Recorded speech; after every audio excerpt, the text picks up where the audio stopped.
Let's continue with our series. This is us. One more week of me, this is this week, and then next week you've got Abby and you've got Jake doing a few weeks as well as we continue on through this series. And the idea behind this series we've talked about is unpacking these, what we've called aspirational distinctives, things that we want to carry as a church, some things we think we're already carrying, some things we want to get better at, some things we want to move into in the future. It's the way we'd like to be described if someone asked, what sort of church is Riverside? What are they like there?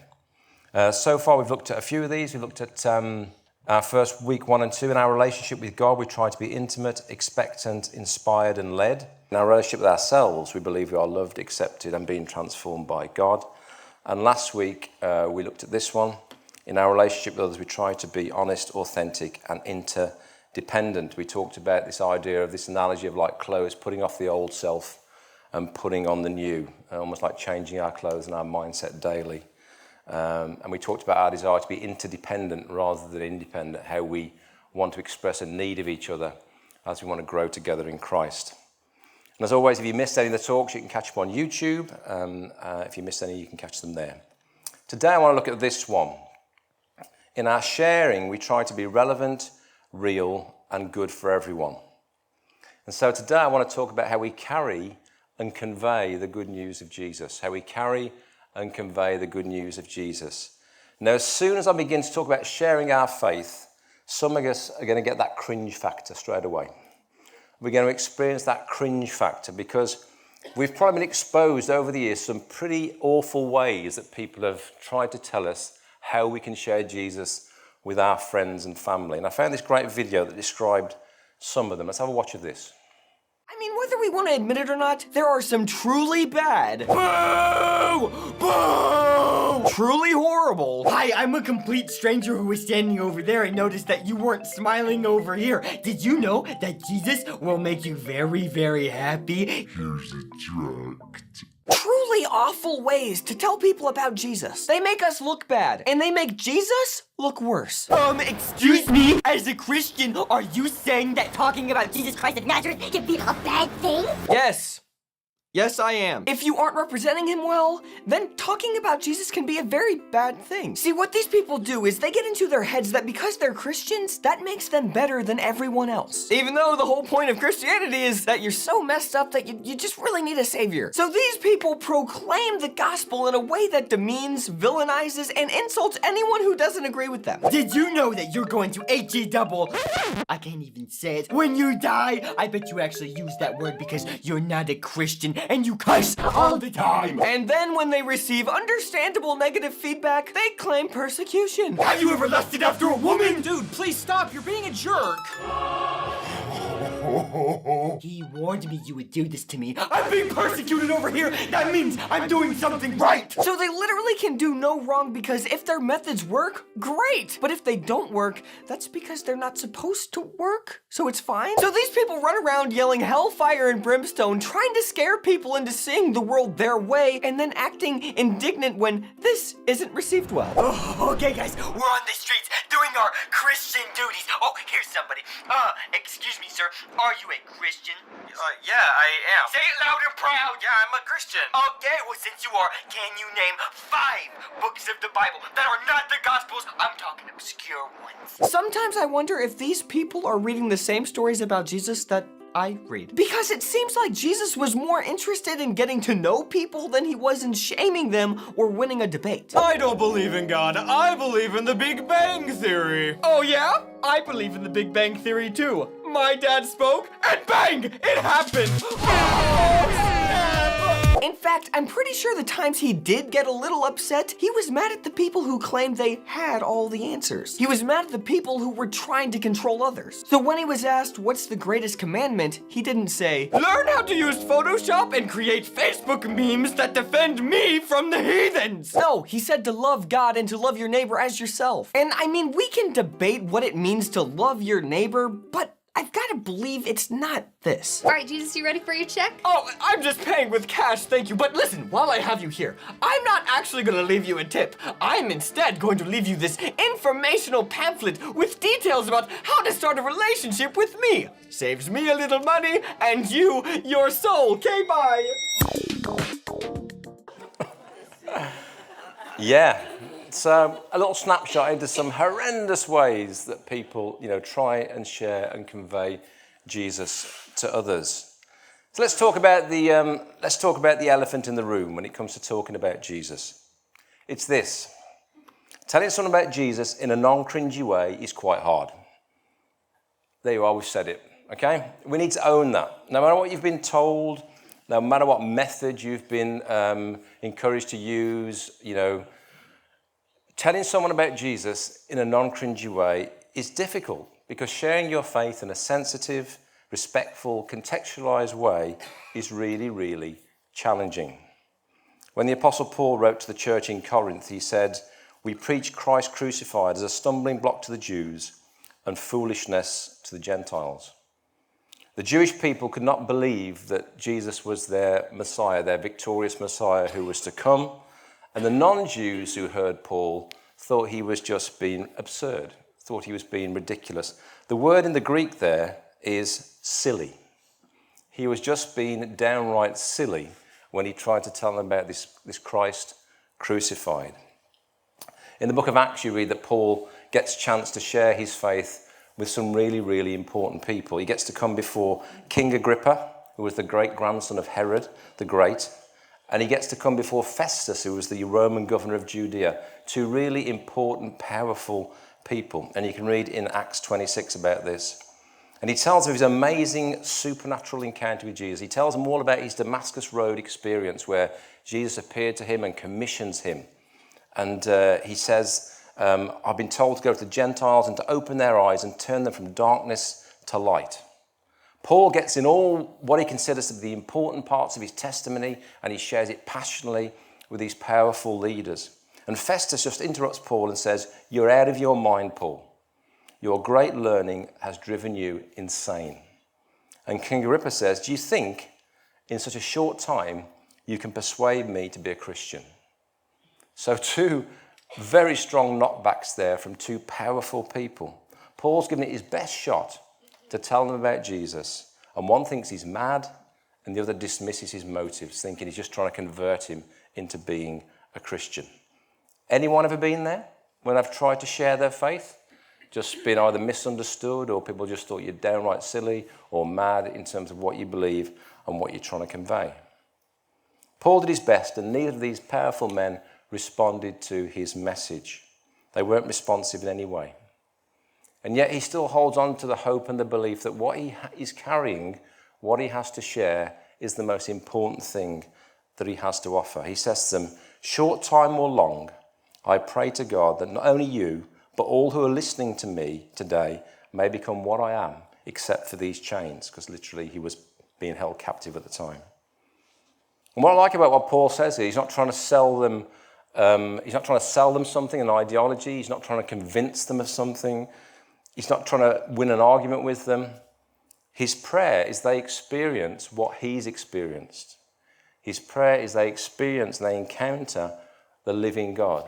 And that's what he means by saying, "I hope you will become what I am." Someone who's encountered the living, loving God.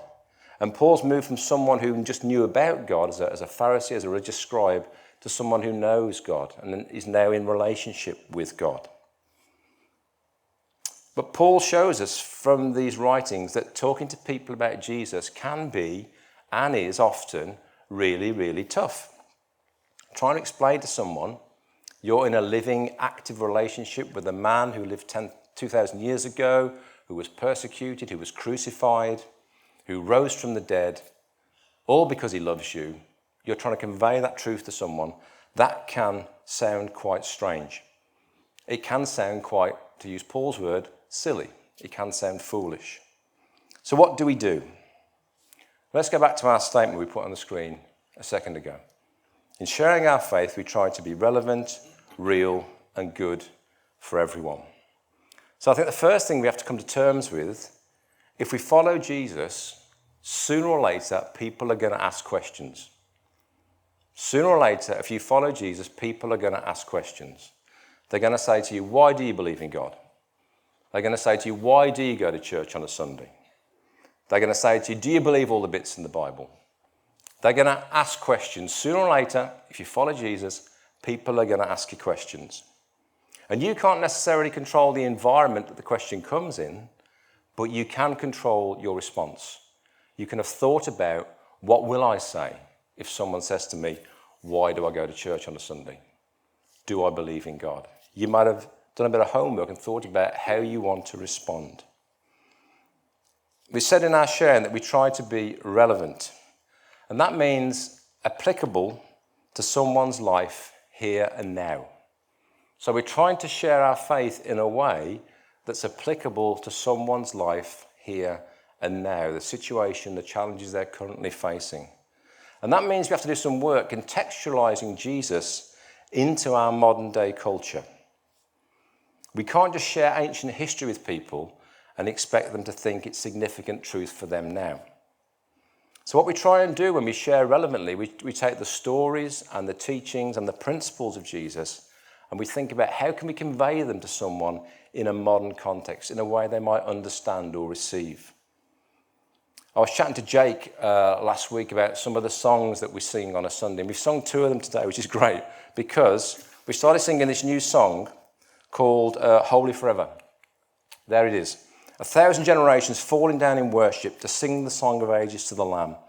And all have gone before us, and all who believe will sing the song of ages to the Lamb. And it continues.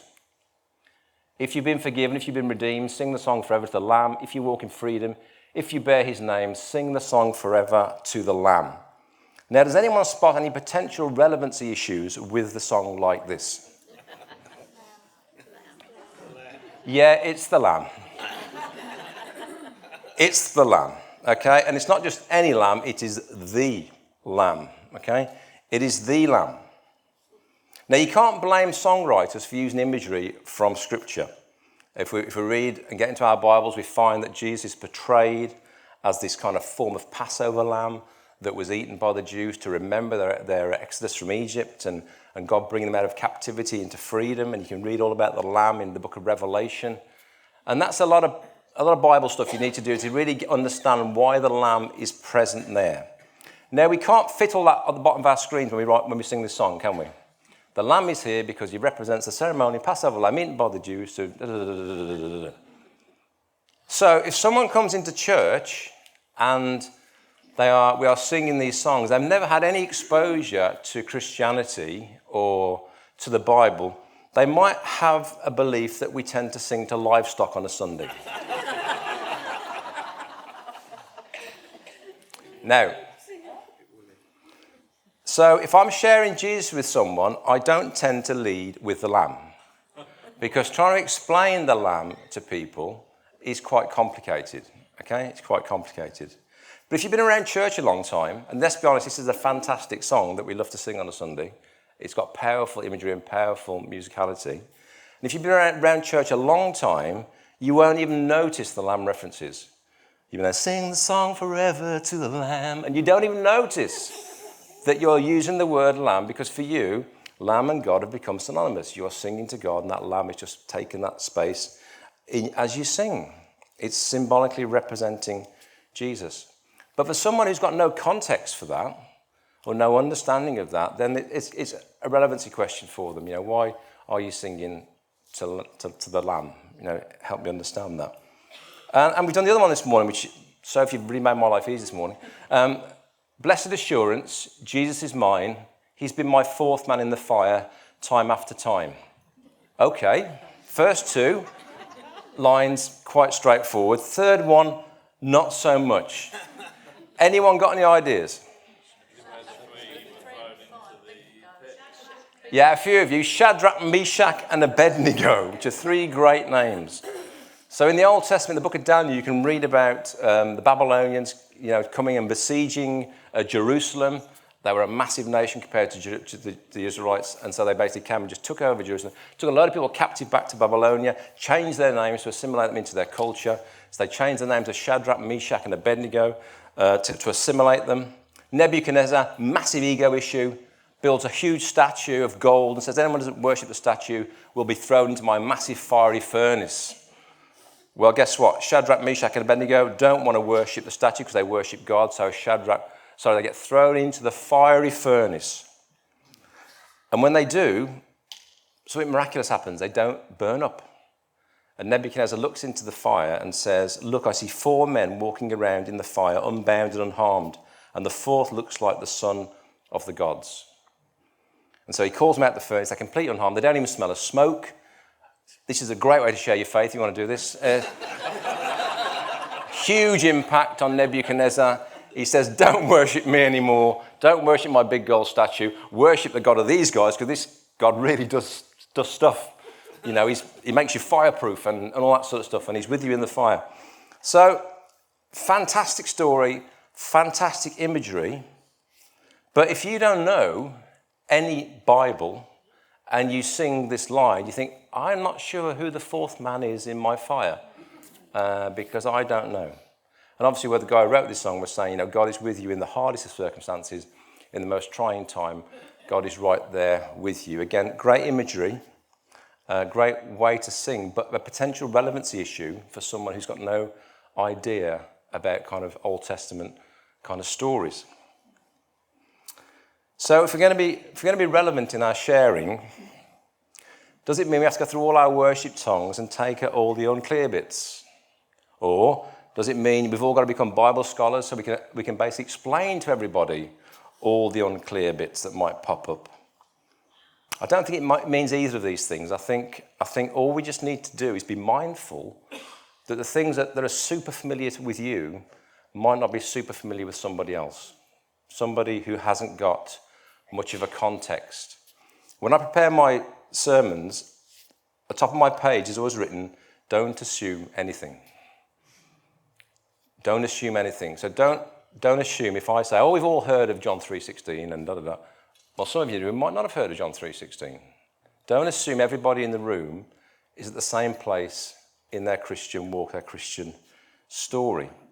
And if we're going to be relevant in our sharing, we need to think about how can we build a bridge of relevancy for someone to cross? How can we build, understanding for someone to cross? When I wasn't a Christian, I got taken to quite a few churches, and no one really gave me any help in understanding what on earth was going on at different times during those services. So if you're going to invite someone to church and we sing the song "With a Lamb in It," which is a great song, you might want to have a light-hearted chat afterwards and explain to them we don't worship livestock. This is biblical imagery that someone's used in the song, and that's what it means. And it can be a humorous conversation. You don't have to know all the Bible references. You don't have to know all the ins and outs of it, but you just explain to someone, because they're probably thinking, this is a bit strange. They're singing to livestock. So to be relevant in our sharing is thinking about how we can make it simpler, how we can make it easier for someone to access. And for me, I often return to the theme of God bringing everyone back into relationship with his love, this sense that God is reconciling all things to himself, and that's his big overarching picture. And Jesus is the way that he does that.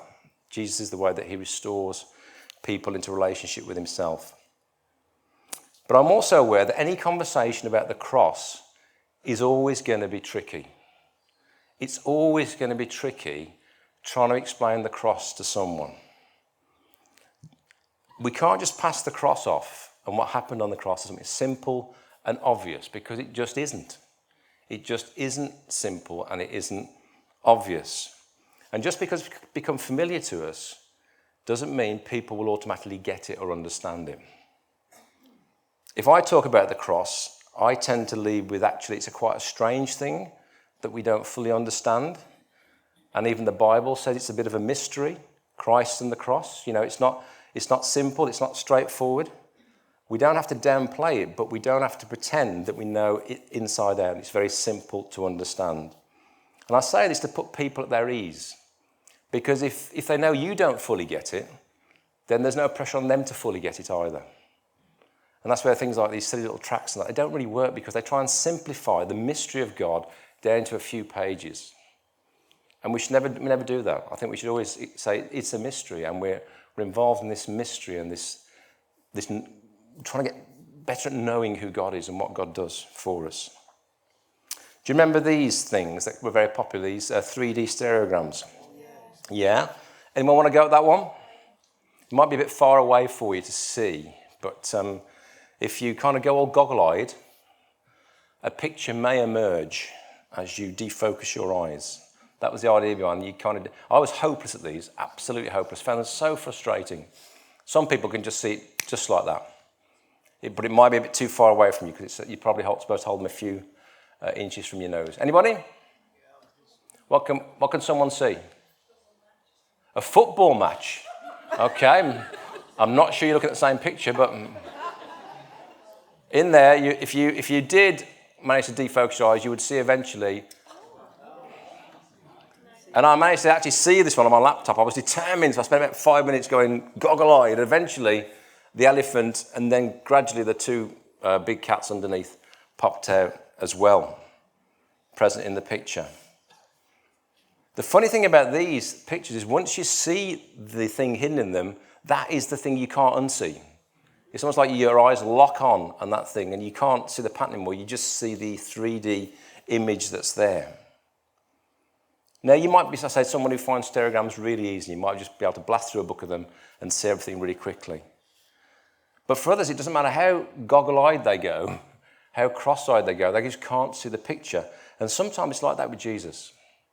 It doesn't matter how well you try and explain it, how well you tell your story, whatever symbolism or imagery you use, whatever contextualizing you do, it doesn't matter how much they squint and look, they still can't see what you can see. Which leads on to our next part of our statement. When we're sharing our faith, we want to be people who are real. And for me, this means we try to be genuine about the challenges and complexities of faith in Jesus. We all go through periods of doubt. We all go through periods of questioning, of deconstruction, of reconstruction. And there's no reason why we can't be real with our friends about this when we talk to them about our faith. There's no reason why we can't talk about these things. I think we can get more comfortable with saying, I don't know, or I'm not sure, or I'm struggling with this particular aspect of my faith. And the reason we don't do that is because I think we've been conditioned over years to present our faith as a fixed point of certainty. We can't be seen to communicate any doubts or struggles. If we do that, we're somehow going to undermine the very message that we're trying to convince somebody of. I've been doing a lot of reading and reflection at the moment around the traditional idea of an all-loving God consigning people to eternal conscious torment, which some would say is the word hell.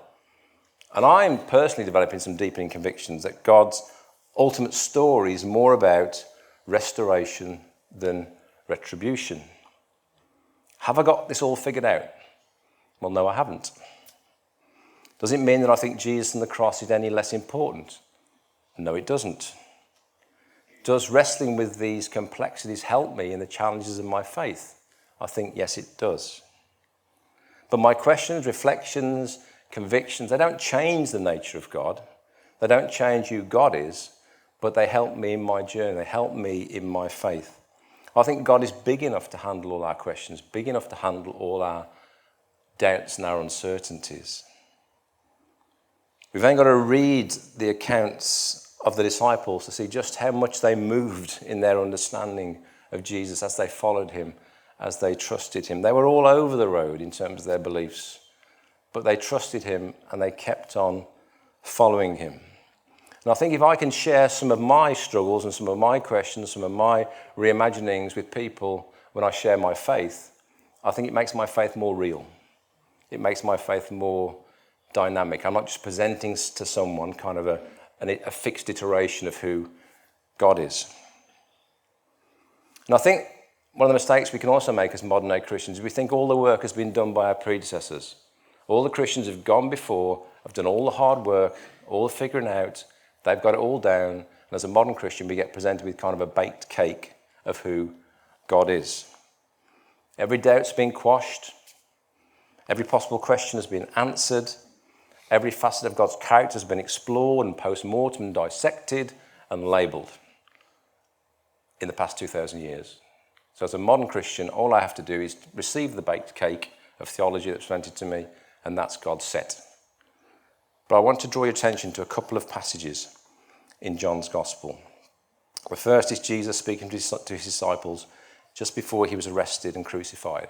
And this is in John 16. He says, "I have much more to say to you, more than you can now bear. But when he, the Spirit of truth, comes, he will guide you into all the truth. He will not speak on his own. He will speak only what he hears, and he will tell you what is yet to come. So Jesus is saying there's much more to say. There's much more to come and much more to be revealed. And I haven't got enough time to do that. But there's a Spirit coming, and he's going to be doing that. He's going to be revealing truth to you. He's going to be leading you into stuff. He's going to be revealing more of me to you. And the last words of John's Gospel are these. This is the disciple who testifies to these things and who wrote them down. We know that his testimony is true. Jesus did many other things as well. If every one of them was written down, I suppose that not even the whole world would have room for the books that will be written. The whole world wouldn't have room for the books to contain all the things about who Jesus is and what he does and what he did. And so we just get a snapshot through the Gospels and through Scripture of who God is. And we're invited into this story, this beautiful narrative of journeying with Jesus. And we get to enter eternity with Jesus. And I don't think we're ever going to get bored of Jesus, because he's this incredibly expanding and expansive character that we get drawn into knowing. And passages like this really excite me about my relationship with God, because when I'm sharing my relationship with God, I can share it as something that's alive and dynamic and growing and changing. I'm not just trying to present a dogma to someone to believe.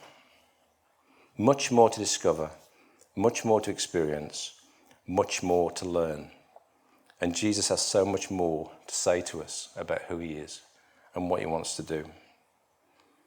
A whole world of things to discover. So our faith should be dynamic, it should be changing, it should be growing, it should be developing.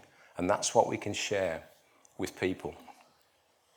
And let's cover our last point in our statement. Good for everyone.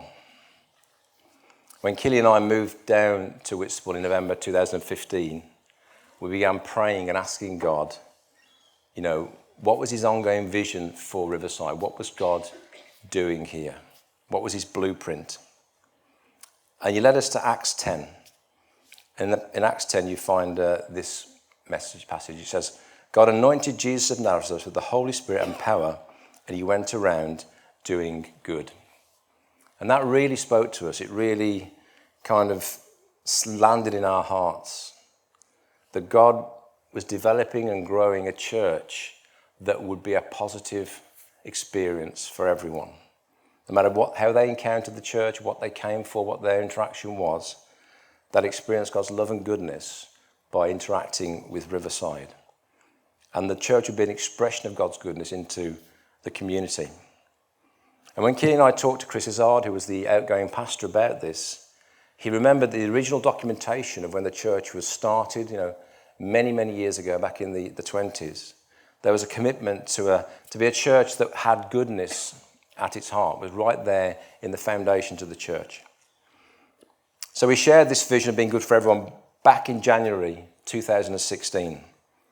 And back then it was an aspirational statement that we shared, where we wanted to be a church, as we transitioned from Tankerton into this new building, this restored building, we would begin to move into this vision to be a church that was good for everyone.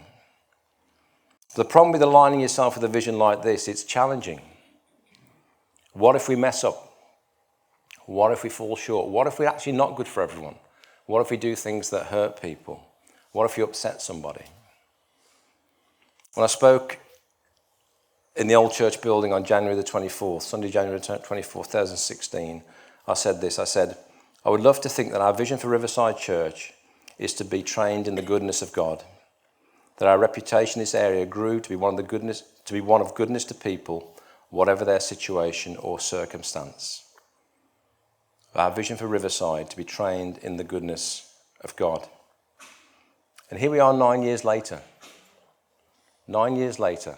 And I think we are embodying a lot of that goodness that God spoke into that vision. So our reputation with schools, with social workers, with supermarkets, with community groups, with the local council, with the local health service, with our cafe users, with local businesses, organisations, the list goes on. Our reputation of all those people is universally positive.